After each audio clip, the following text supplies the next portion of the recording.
24 hours had passed since the aliens gave their ultimatum. The world was falling apart faster than anyone had imagined. In Washington, D.C., President Kim met with his advisors in an underground bunker. The news from around the globe was all bad. China had already agreed to surrender. Russia was evacuating its major cities, and the European Union was preparing surrender documents, but the aliens were not waiting for the deadline in New York City.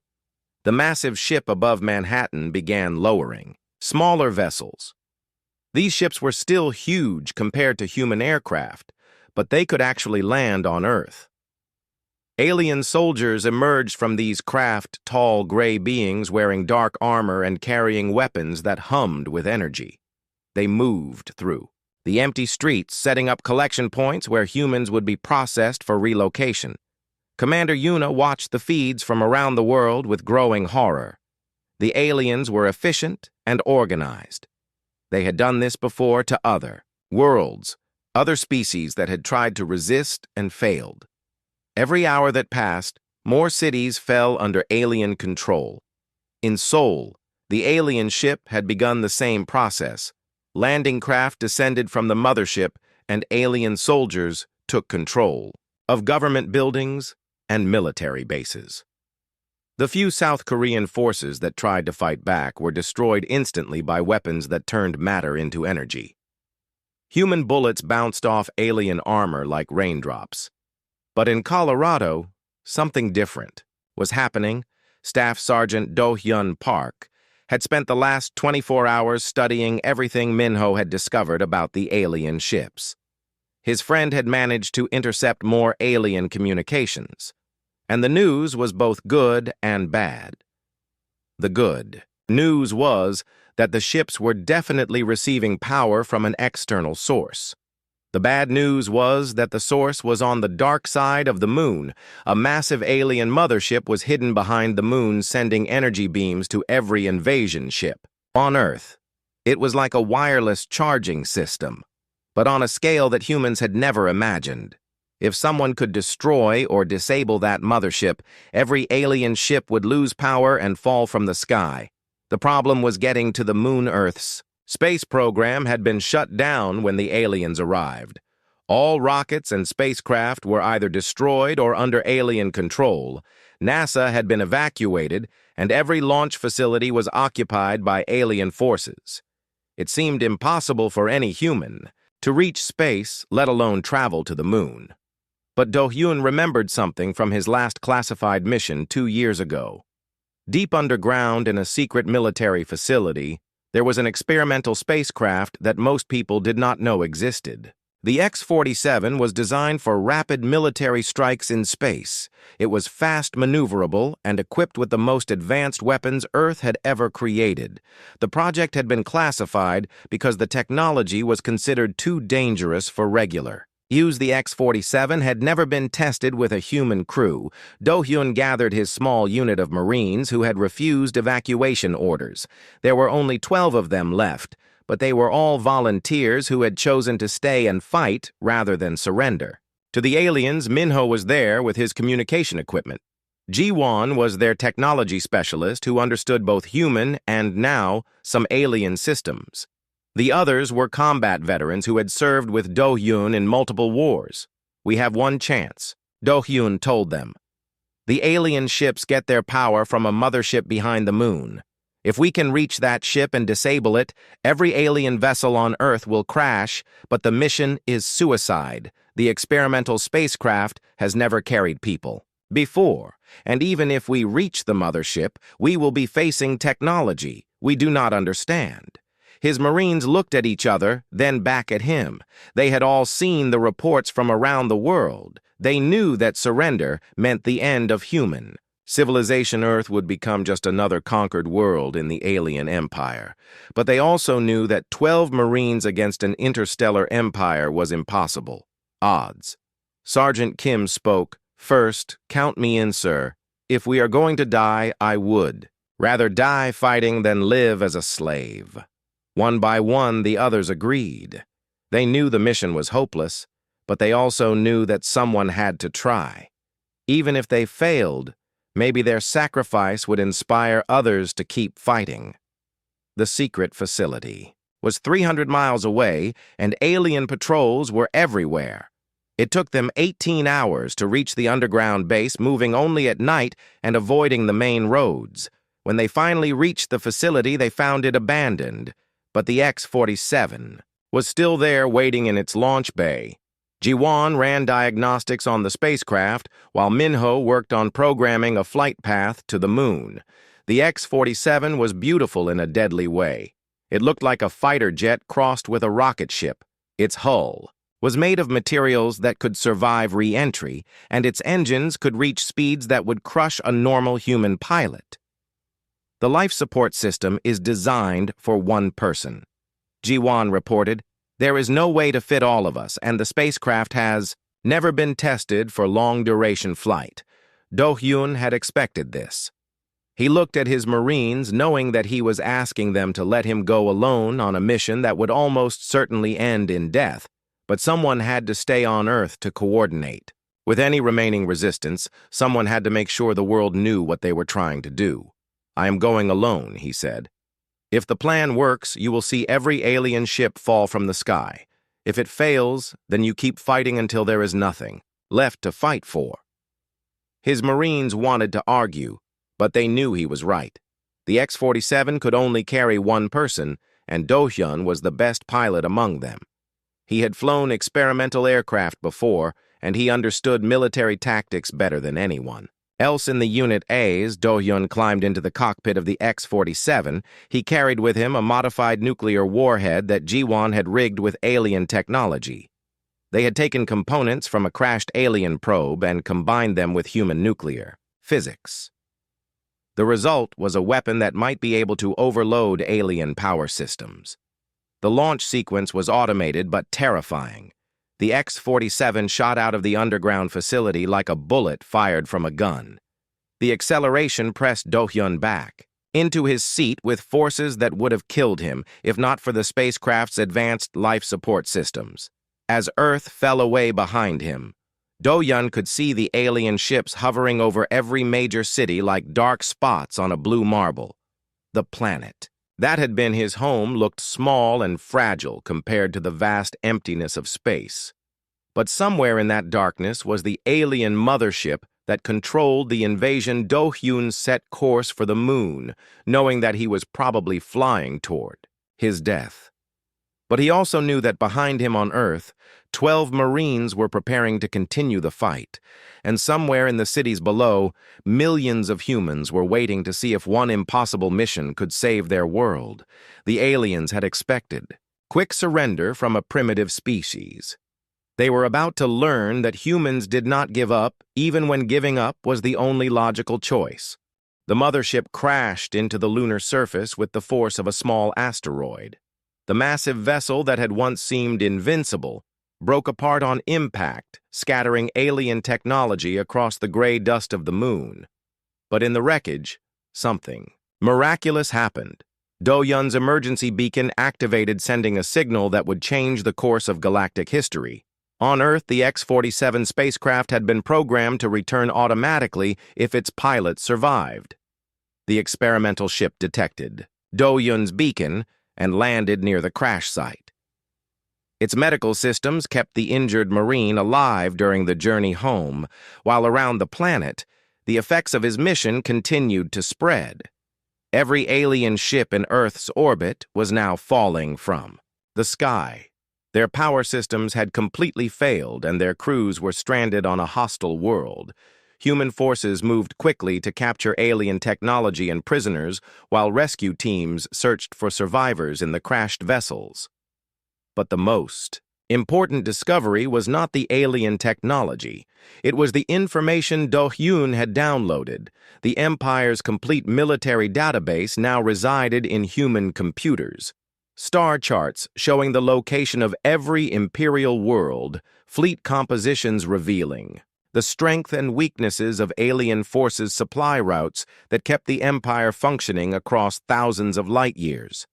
Most importantly, the locations of other conquered species who might be willing to fight for their freedom. General Tae-hyun Yoon stood in the Pentagon war room studying holographic displays that showed the entire Galactic Empire for the first time in human history. The scope was overwhelming. Millions of worlds, billions of alien beings, and military forces that dwarfed Earth's population. But scattered throughout the empire were species that had been conquered and enslaved. We cannot fight them alone, General Yoon told the assembled military leaders. But we do not have to. The empire has made the same mistake with every species they conquered. They assumed that submission was permanent. Colonel Jeon Song pointed to systems on the star chart where power failures were spreading. Look at these reports. The virus is affecting imperial infrastructure across hundreds of worlds. Their communication networks are down, supply convoys are stranded, and colonial governments are losing control on distant worlds. Species that had been enslaved for generations suddenly found their alien overseers struggling with system failures. The Makari, who had been forced to mine rare metals for the Empire, discovered that their guards' weapons no longer worked. The Zenthi, whose children had been taken to serve as Imperial soldiers, realized that the transport ships could no longer leave their world. Human broadcasts began reaching these worlds carrying a simple message. You are not alone. The Empire can be defeated. Join us and fight for your freedom. The response was immediate and overwhelming. On the industrial world of Kepler-7, the Makari rose in rebellion, using mining equipment as weapons against their alien oppressors. On the agricultural planet, Harvest Moon, the Zenthi destroyed Imperial food processing centers that had fed the Empire's war machine across. The galaxy species that had forgotten how to fight remembered what it meant to be free.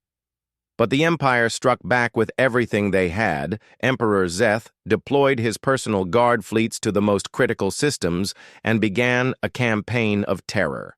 Designed to crush the rebellions before they could spread, entire worlds were bombarded from orbit, while populations that showed any sign of resistance were exterminated. The Empire has ruled for 2,000 years, the Emperor broadcast to his remaining loyal forces. They have forgotten that freedom must be earned through blood and sacrifice. We will remind them why they kneel before us. The war that followed was unlike anything the galaxy had ever seen. It was not a conflict between two empires, but a struggle between the idea of freedom and the reality of oppression. Human tactics spread from world to world as rebellion became a contagious force that the Empire could not contain on Earth. Do-hyun recovered from his injuries, but he was forever changed by what he had seen in the alien mothership. The Empire was vast and powerful, but it was also brittle. Its strength came from technology and fear rather than the loyalty of its people. When that technology failed and the fear disappeared, the Empire began to collapse from within. We started something that cannot be stopped, he told the Joint Chiefs of Staff during a briefing 6 months after the invasion. Every species that fights back makes it easier for the next one to rebel. The Empire conquered the galaxy by making resistance seem hopeless, but now hope is spreading faster than their fleets can travel. The war lasted 7 years. It was not won through massive battles or superior technology, but through the slow, steady spread of human ideas. Concepts like individual freedom, democratic government, and the right to self-determination spread through the galaxy like a virus, more powerful than anything Do-hyun had programmed. Species that had never worked together began coordinating. Their rebellion's former enemies united against their common oppressor, while the Empire's own forces began to question why they were fighting to preserve a system that enslaved entire worlds. The final battle took place not in space, but in the Imperial capital itself. The Emperor's own guards laid down their weapons when they realized they were fighting to preserve their own slavery. The Galactic Empire that had ruled for millennia collapsed not with violence but with the simple recognition that its time was over. Years later, historians would debate the exact moment when the Empire fell. Some pointed to the first power failure on the alien mothership. Others identified the moment when human broadcasts reached the first rebel world. But Do-hyun knew the truth. The Empire fell the moment one Marine looked at impossible odds and decided to fight anyway. The galaxy that emerged from the war was messy, chaotic, and often violent as former slaves learned to govern themselves. But it was also free. Hundreds of species that had been conquered and enslaved were now writing their own destinies while humans took their place not as conquerors, but as teachers, sharing the lessons they had learned about freedom and democracy, standing on the observation deck of Earth's first interstellar embassy. Do-hyun watched as ships from dozens of worlds arrived and departed. The galaxy was no longer ruled by fear, but connected by hope. And it had all started because when faced with surrender, one species had said the most human thing possible.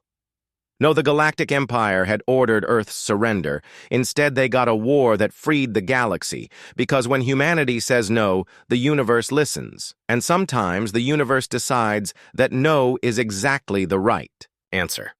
The command chamber erupted in chaos as Do-hyun opened fire. His bullets couldn't penetrate the aliens' energy shields, but he wasn't trying to kill them. He was buying time. Every second the power overload continued, more of Earth's defenses came back online. The nuclear device hidden in the power core was slowly turning the aliens' greatest strength into their greatest weakness. Commander Bayek's soldiers moved to surround the human, but their coordination was failing as ship systems continued to malfunction. Do-hyun used his knowledge of urban combat, treating the alien vessel like a hostile city. He moved through damaged sections, used debris for cover, and turned every corridor into a battlefield. But Bayek was learning too. The alien commander began adapting to human tactics, using his superior numbers and knowledge of the ship's layout to corner his prey. "Your resistance is admirable," he called out as his troops closed in, "but ultimately pointless. Even if you destroy this vessel, the Empire has thousands more." On Earth, the counterattack was spreading. As alien ships lost power, human forces struck back with everything they had. In Tokyo, Captain Jung-soo Park led fighter jets against a crippled alien vessel.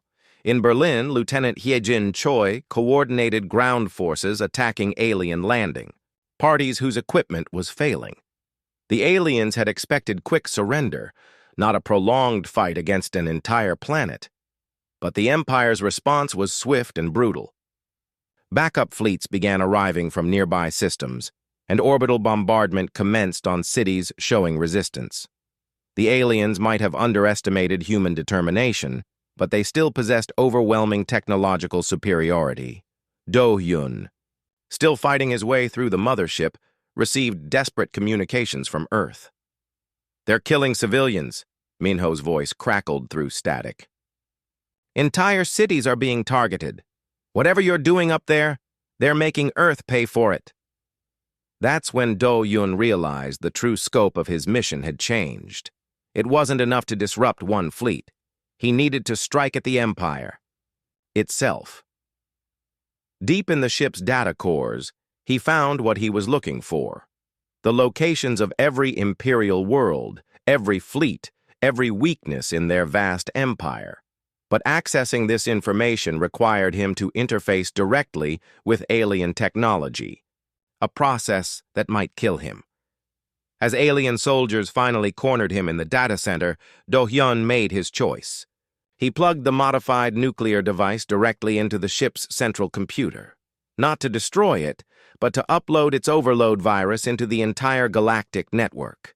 If it worked, every Imperial ship and facility would face the same power failures. If it failed, Earth would burn, and he would die having achieved nothing. The device began its upload as energy weapons fired around him. Humanity's fate now hung on whether one Marine's desperate gambit could bring down an empire that had conquered 1,000 worlds. The alien mothership shuddered like a wounded animal as power fluctuations spread through its massive hull. Emergency lights flashed red throughout the corridors, and alien voices echoed from speakers in the walls, speaking in urgent tones that Do-hyun could not understand. But he did not need to speak their language to know that they were afraid. Commander Bayek stood in the central command chamber of the mothership, watching his perfect invasion fall apart on dozens of screens around him. The alien leader was different from his subordinates, taller and more muscular, with scars across his gray skin that spoke of battles fought across the galaxy. His black eyes held an intelligence that made him dangerous. The power core is experiencing cascade failures. Commander Bayek, an alien technician, reported, "All systems are showing critical overloads, and we cannot isolate the source." Bayek studied the readouts with growing suspicion. He had conquered 47 worlds for the Galactic Empire, and he had never seen a technical failure like this. Power systems did not randomly overload without cause, and the patterns on his screens looked deliberate rather than accidental. Seal. All sections he ordered his security forces. One of the primitive, humans, has infiltrated our vessel. Find it and bring it to me alive. I want to understand how such an inferior species managed to reach our ship. Throughout the mothership, alien soldiers began moving in coordinated search patterns. They carried weapons that could vaporize a human instantly, but they had orders to capture rather than kill. Their prey was somewhere in the vast ship, and they would find it. Do-hyun heard the footsteps of search teams moving through the corridors above his hiding place. In the maintenance tunnels, the aliens were methodical and efficient, but they were searching for someone who followed their rules. Someone who would try to hide until rescue came or attempt to fight his way out through the main corridors. Instead, Do-hyun was moving deeper into the ship, toward the communications center. The power overloads were spreading faster than the aliens could contain them.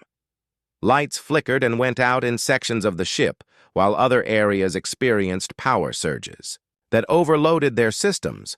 Do-hyun used the chaos to his advantage, moving through damaged areas where the alien search teams could not follow. But Commander Bayek was adapting to the situation. Unlike his subordinates, the alien leader understood irregular warfare. He had studied the military history of every species the Empire had conquered, and he recognized the signs of guerrilla tactics. The human is not trying to escape, Bayek told his security chief. It is moving toward a secondary objective. Study the ship's layout and predict where it will go next, then set traps at those locations on Earth.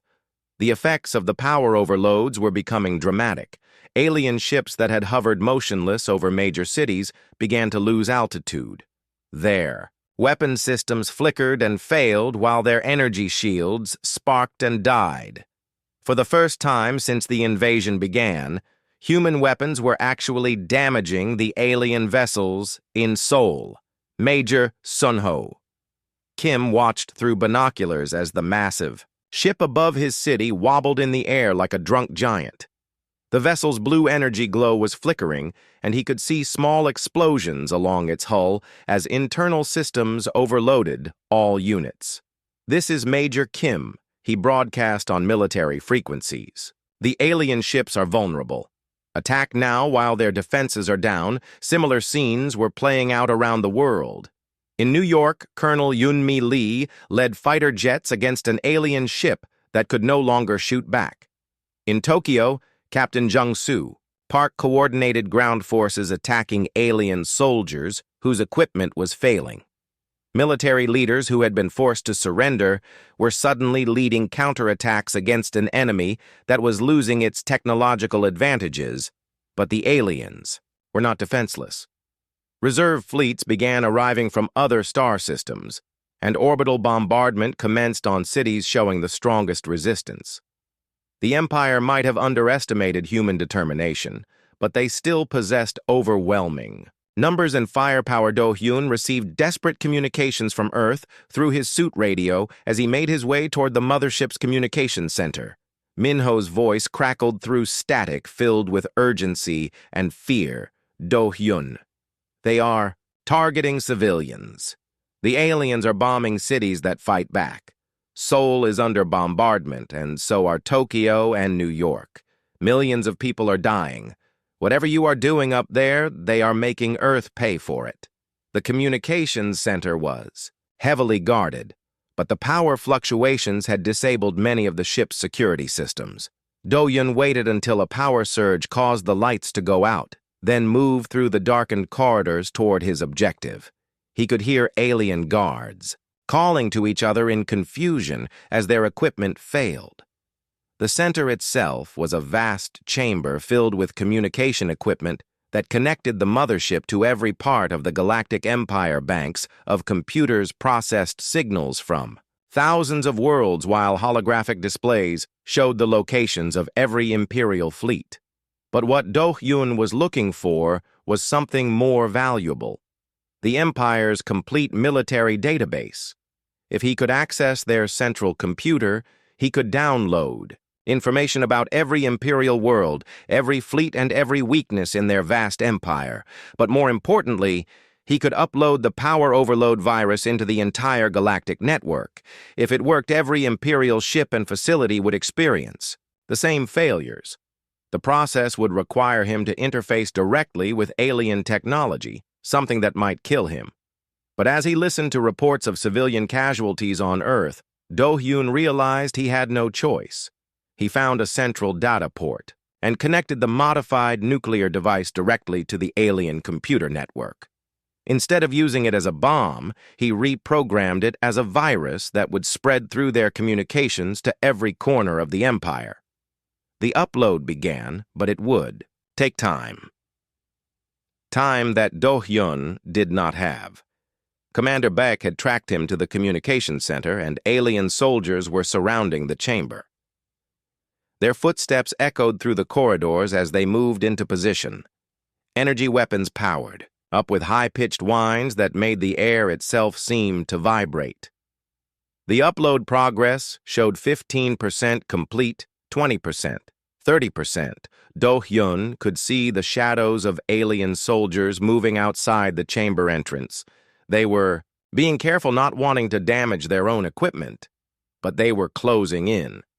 The hunt was almost over 50% complete, 60%.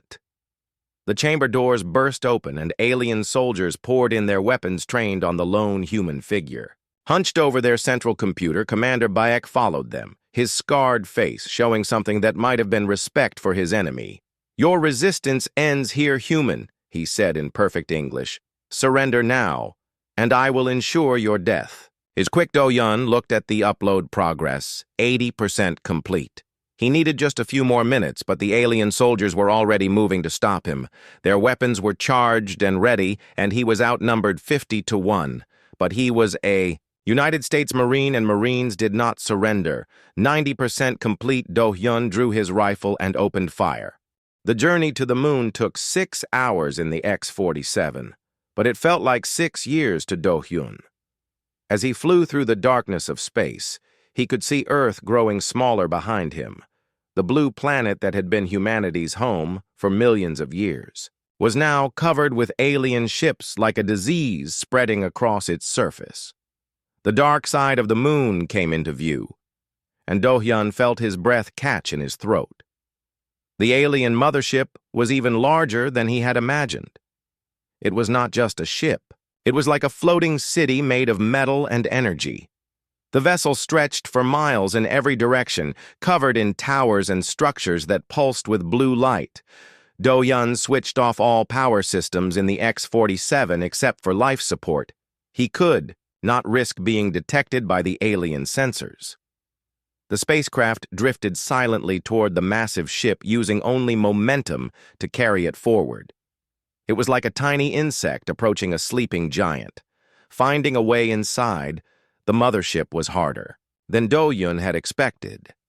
The alien vessel had no obvious docking bays or entrances that he could see. The entire surface seemed to be covered in smooth metal and energy conduits. But after 2 hours of careful observation, he found what he was looking for. A small maintenance port was located near the bottom of the ship. It was barely large enough for the X-47 to fit through, but it seemed to be unguarded. The aliens were so confident in their superiority that they had not considered the possibility of someone actually reaching their command, Ship Do-hyun carefully maneuvered the X-47 into the maintenance port. The spacecraft fit with only inches to spare. Once inside, he found himself in a small chamber that seemed designed for automated repair. Drones. The walls were covered in alien writing and symbols that meant nothing to him, but the air was breathable. He sealed his helmet and checked his equipment one more time. The modified nuclear device was strapped to his back along with his rifle and ammunition. He had no idea what he would face inside the alien ship, but he was as ready as any human could be. The first corridor he entered was massive. The ceiling was at least 50 feet high, and the walls stretched away into darkness in both directions. Everything was made of the same smooth metal as the ship's exterior, and the air hummed with energy from unseen machinery. Do-hyun had studied the alien communications that Minho had intercepted, and he had a rough idea of where the central power core should be located. But the mothership was huge, and he was just one person trying to find his way through an alien maze. As he moved deeper into the ship, he began to hear sounds, alien voices speaking in their strange language, and the footsteps of creatures walking through distant corridors. Do-hyun realized that the mothership was not just a power source. It was also home to thousands of alien beings. He found a maintenance tunnel that ran parallel to the main corridors. It was barely large, enough for him to crawl through, but it allowed him to move through the ship without being seen. Through grates in the tunnel floor, he could observe the aliens as they went about their duties. The alien soldiers were even taller than he had expected, at least 7 feet in height, with long arms and legs that moved with predatory grace. Their skin was gray like stone, and their large black eyes seemed to see everything. But what struck Do-hyun most was how they moved in perfect coordination, like parts of a machine, rather than individual beings. It took him 3 hours to reach the central section of the mothership where the power core was located. Along the way, he passed through chambers filled with alien technology beyond human understanding. Machines that seemed to bend space and time, computers that processed information at impossible speeds, and weapons that could probably destroy entire planets. The power core chamber was exactly what Minho had predicted. A massive room filled with swirling energy that flowed through conduits to every part of the ship, and from there to every alien vessel in Earth's orbit. The energy patterns were hypnotic, like watching liquid lightning dance through crystal tubes. But the chamber was not unguarded. Dozens of alien technicians worked around the power core monitoring systems and making adjustments. Their long fingers moved over control panels with practiced efficiency, and their black eyes never stopped scanning for problems. They would notice any disruption immediately. Do-hyun realized that he could not simply plant the nuclear device and expect it to work. The aliens would detect it and disable it before it could cause any damage. He needed a different approach, something that would make the overload look like an accident rather than sabotage. Ji-won had programmed the device to sync with alien power systems, but it needed to be connected directly to their network. Do-hyun would have to get close to the central power core itself, which meant crossing the chamber full of alien technicians without being seen. He waited and watched, learning the patterns of how the aliens moved through the chamber. They worked in shifts with different groups, handling different aspects of the power system. Every hour, a new team would enter while another team left. But there was always at least one brief moment when the chamber was between shifts. When the next shift change began, Do-hyun made his move. He dropped from the maintenance tunnel and ran across the chamber, staying low and moving as quietly as possible. The alien technicians were focused on their handover procedures and did not notice one small human figure in the shadows. The central power core was a pillar of pure energy that rose from the floor to the ceiling. It was beautiful and terrifying, at the same time like looking into the heart of a star. Do-hyun could feel the heat and radiation even through his suit, but he pressed forward until he could touch the base of the core. The modified nuclear device fit perfectly into a maintenance port at the base of the power core. Jiwon had designed it to look like standard alien equipment, and the connection was seamless. Once activated, the device would slowly overload the entire power network, making it appear to be a cascade failure rather than sabotage. But as Do-hyun activated the device, alarms began sounding throughout the ship. He had been detected, red lights flashed in the power core chamber, and alien voices echoed. Through speakers in the walls, the technicians looked around in confusion as their instruments showed massive power fluctuations beginning to spread through the ship's systems. But they had not yet realized that a human was among them. Do-hyun ran toward the exit, knowing that he had only minutes before the entire ship would be searching for him. The nuclear device was working perfectly, sending cascading overloads through the alien power network, but now he needed to reach the communication center if he wanted to turn the aliens' own weapons against them. Behind him, the power core chamber erupted in chaos as alien technicians tried to understand why their perfect technology was failing. They would discover the device eventually, but by then it would be too late. The overload was spreading through the network at the speed of light, reaching every alien ship in Earth's orbit. On Earth, the first effects were already becoming visible. Alien ships that had seemed invincible began to flicker and shake as their power systems fluctuated. For the first time since the invasion began, humans saw their oppressors showing weakness. But Do-hyun's mission was far from over. He still had to escape from a ship full of angry aliens who were beginning to realize that their perfect conquest was falling apart. The morning started like any other Tuesday in Seoul, South Korea. People walked to work carrying coffee and checking their phones. The subway trains ran on time and students hurried to their classes. No one looked up at the clear blue sky. No one expected their world to change forever in the next 5 minutes. At exactly 9:30 in the morning, the first shadow appeared over downtown Seoul. It started small like a cloud blocking the sun, but the shadow grew bigger and bigger until half.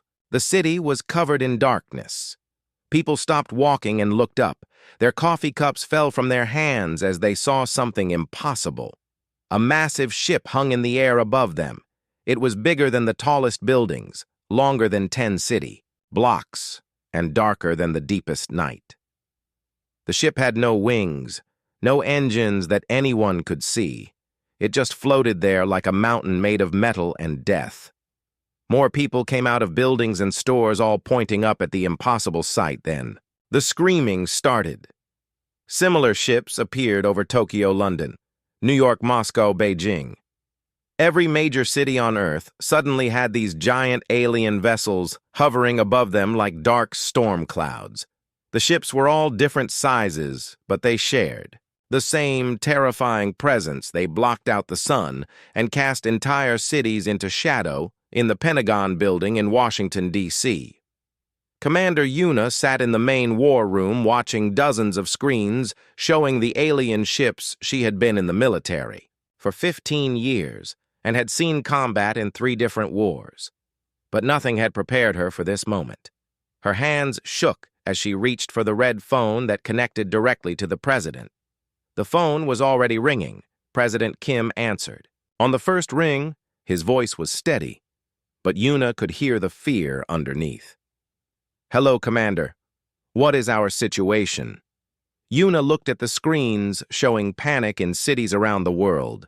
Cars crashed as drivers looked up at the ships instead of. The road people ran in every direction, not knowing where to go or what to do. Police and military units were mobilizing, but their weapons seemed tiny compared to the massive alien vessels. "Sir, we have confirmed sightings of alien ships over every major population center on Earth.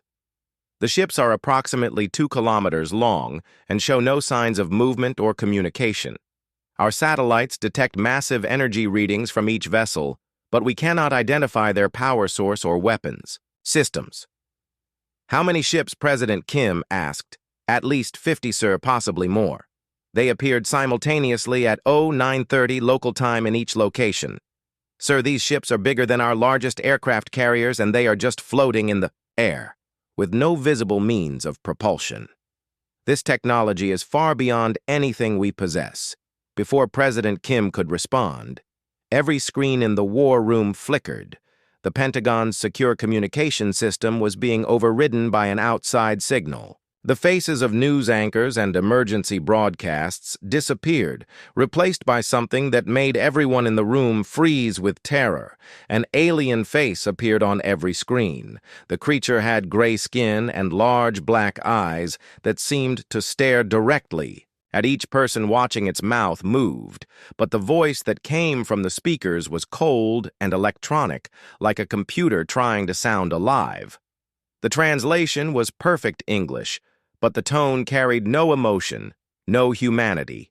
"People of Earth," the voice said, and somehow everyone on the planet heard it at the same time on every television, radio, and phone. "You have been selected for integration into the Galactic Empire.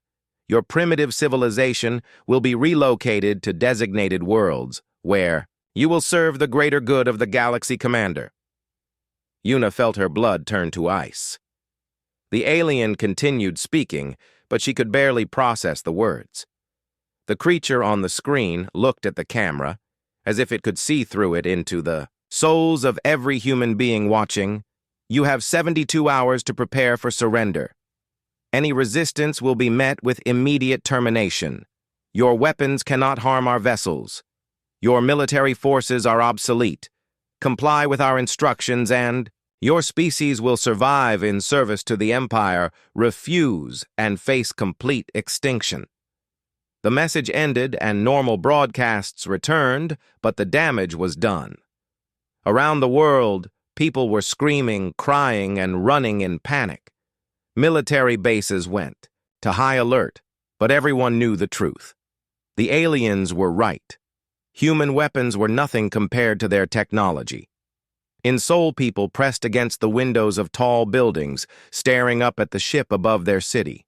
Some threw rocks and bottles at the massive vessel, but they fell back down without even reaching halfway to the ship. Children cried and parents held them tight, not knowing how to explain that their world was ending. Commander Yuna tried to contact military bases around the world, but the reports were all the same. The alien ships showed no reaction to missile strikes. Fighter jets flew around them like tiny insects, but the ships did not even seem to notice. When one Air Force base fired a nuclear missile at the ship over their city, the weapon simply vanished in a flash of blue light. The ship was undamaged. President Kim called an emergency meeting with world leaders. Everyone was asking the same questions. How many aliens were there? What did they want? How could Earth fight back against technology that was thousands of years ahead of their own? But deep down, everyone knew there was only one real question. Should they surrender? In London, the Prime Minister was already talking about evacuation procedures. In Moscow, the president was calculating how many people could be moved to underground bunkers. In Beijing, military leaders were planning for the worst. The world's most powerful nations were preparing to kneel before an enemy they could not fight. But in a small military base in Colorado, something different was happening. Staff Sergeant Do-hyun Park sat in the communications room listening to the same reports as everyone else. But while world leaders talked about surrender, Do-hyun was thinking about something else. He was thinking about every war in human history, every time someone with superior weapons had tried to conquer people who refused to give up. Do-hyun was a third-generation Korean American. His grandfather had fought in the Korean War when the odds seemed impossible. His father had served in Vietnam when victory seemed unlikely, and Do-hyun himself had seen combat in Afghanistan and Iraq where the enemy did not have better weapons, but they had something else. They had the willingness to fight against any odds. Next to him, his friend Minho was working on the alien communications, trying to decode their signals. Minho was the best communications specialist in their unit, and if anyone could crack alien technology, it was him. But what he found was not what anyone expected Do-hyun look at. This, Minho said, pointing at his computer screen. These alien ships are not just floating up there, they are connected to something else, something much bigger. The energy readings show. They are receiving power from an outside source. Where Do-hyun asked Minho worked on his computer for several more minutes, tracking the energy signatures and comparing them to satellite data. The power source is not on Earth, he said finally. It is, coming from somewhere else. Somewhere in space, Do-hyun felt something he had not felt since the aliens arrived. He felt hope. If the ships needed power from somewhere else, that meant they had a weakness. Everything that needed fuel could run out. Everything that had supply lines could be cut. Around the world, people were preparing to surrender, but one Marine was preparing to fight.